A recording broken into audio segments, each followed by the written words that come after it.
Good morning, local news for Monday the 21st of August. Irrigation New Zealand have conceded that food will not cost more under the Labour Party's policy to charge a levy on irrigated water. Labour candidate for Wairarapa, Karen McInulty, said this was an important step towards having a proper discussion about how to clean up our rivers.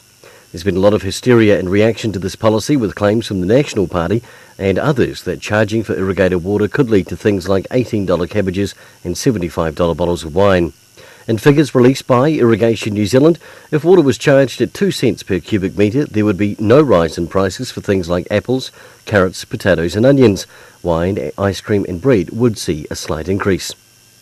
The Commerce Commission has released its issues paper for electricity distributor Powerscope's proposal to increase its prices and change its quality standards to spend $1.32 billion on operating and maintaining its electricity lines network. If accepted, Powerco estimates it would cost a typical household monthly bill about $3 to $4 extra.